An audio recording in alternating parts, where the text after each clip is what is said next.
Hey, look at what's happening right now para sa Alaska Aces. nga. Kita mo yung resulta nun?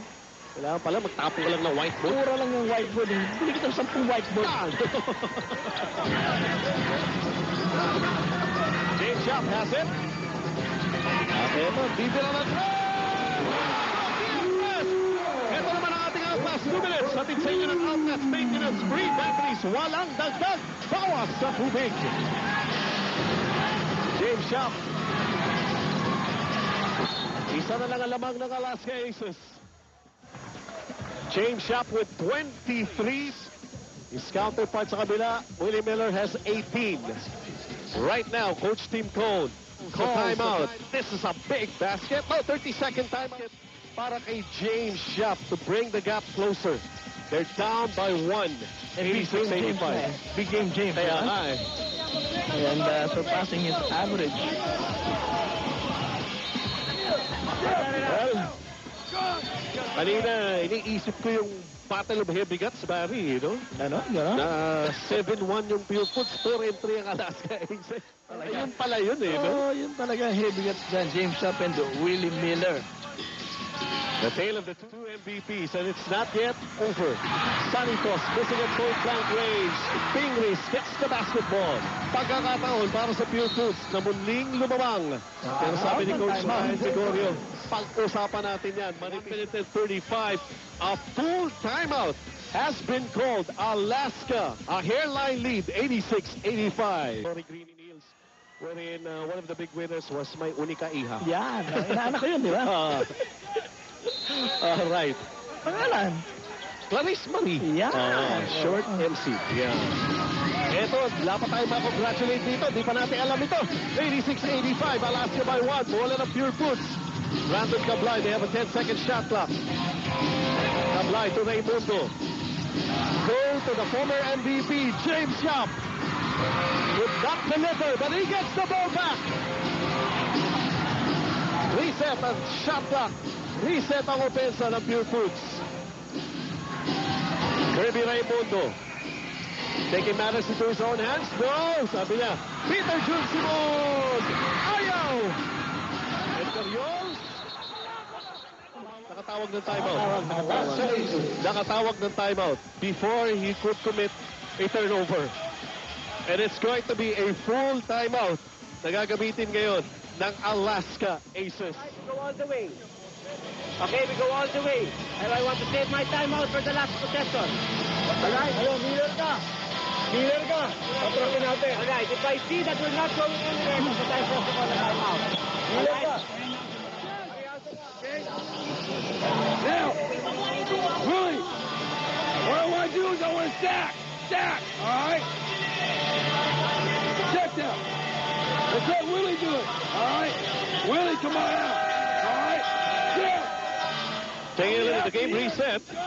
One full timeout para sa Pure Foods. Wala na ang Alaska. Pure Foods in penalty. May isa pang foul na pwedeng ibigay. Yan ang magagamit nila. Pag naka-score ang Alaska dito sa offensang to, eh, pwede lang gamitin yung one foul na yan. Name talaga, narinig natin doon kay Coach Tim Cone. Willie Miller. MVP. Yun, di ba? Narinig ko rin yun. Ba't? Sa Pure Foods. Milo ka. Nakaabang eh. Milo ka. So it's Carriazo who will be inbounding, but expect a play. Ito, Willie Miller. Ay, want Willie Unless Miller. it's a 3-point shot by Alaska, eh, may one possession ball game pa rin. Oo, eh. Ito, Miller against James Schaap. Nasa penalty na ang Pure Foods. But they have one full timeout. Miller, makakagawa ni Kirby Raymundo. Kirby brings it down. May isa pang foul na ibibigay. Ito, panig na Alaska Aces. Kirby going for the shot. It's a sideline throw-in. They gave up their last foul. Look at this play, Barry. Eh, kabisado ko tayo. Tigalitan ka nga eh. Ayun na nangyayari ron. Naging predictable. Willie Miller with the leather. Matagal sa kanya ang bola. Lumalapit siya sa basket.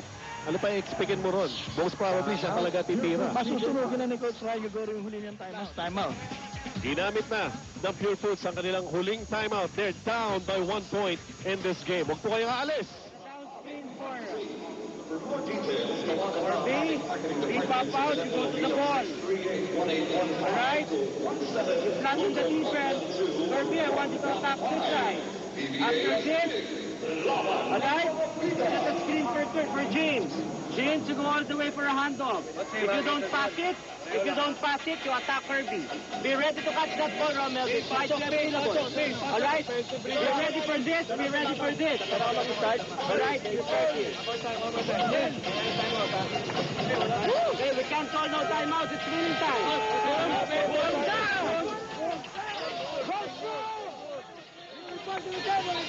Hindi ba Alright. nagsasabing overtime? Parang may nagsasabing overtime doon. 86-85. Isa lamang eh.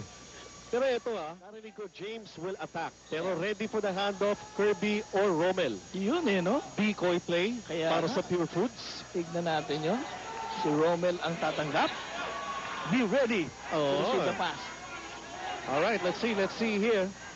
James Yap will be inbounding. Kablai has it. Right now it's Kirby. Kirby on the attack here. Kirby to Kablai for the three. It's short. Nakuha ni Mike Cortez ang bola na bitiwan. Bakit Mike Cortez bago lumabas? Save The it, last Pure 24 Foods. seconds. And let's see. They're not Kirby supposed to take Raimundo. an early shot here. The ball is on Kirby Raimundo's hands. It's not on James Yap. Kirby puts up the shot. Wala. Ball for the loose ball at the knee. Ayan. Jump ball. Kirby Raimundo. I thought it was going to be James Yap. Oh, nga Ang alam ko, James Yap will handle the letter and he will hand off either to Kirby or to Rommel. That did not materialize. Now it's Sonny Tos. Jump ball situation. 6.9 ang natitira. Manipis na manipis ang oras. Both teams in penalty. Wala na silang timeouts pareho. Oh, violation yun eh. Free jump. Tinapik eh. Sinalo ni Brandon Kablay eh. Well, the referees are conferring. If it's a jump ball, pagkakaintindi ko rin sa jump ball, dapat tapikin. Gumalaw yung oras. Ayun, yun naman pala. Alright. All the drama. Yun ang nagsabi siya, telenovela na may drama. Tinapik palabas. Lumabas, kung Pure Foods basketball, 5.1 remaining. Lamang ang Alaska ng isa. Well, let's see. Baseline inbound here. Pure Foods looking for a hero. Sino magiging hero? Kailangan ma-inbound muna. Kirby has it. Naipit si Kirby. Umangat. Naibigan! Balabokol! Basket! Wow! See first. Let's see first. Well, that was a play that Coach Ryan Gregorio wanted in the first place. Nagkagulo-gulo na ron. Let's see. Let's try to find out. Sa ilan. Well, ang re-review lang dito is kung nasa oras yung tira. Hindi na yung kung traveling. Kasi si Coach Simpson was looking for a traveling violation. Wala na yun eh. Ang titignan lang dito kung within the time. Well, this is the play, Barry. Counted. Play. Yun lang yun eh. Wala yung kung traveling o ano eh. It's if it's counted or not, it's within the time. And it's within the time. And they count the basket. They have found a hero. And the front of CJ Giants. The drop pass from Kirby to Rommel Adukol. And a squeaker of a win para rito sa panig ng Pure Foods. Well, they led by as much as 19. Umabalo itong Alaska Aces. It was within the time. No doubt about it. Pero iba nga yung nilireklamo. Ang nirereklamo na was traveling eh. Hindi na yun eh. Immaterial yun. But the referees were looking if the basket was made in time, and it wasn't time.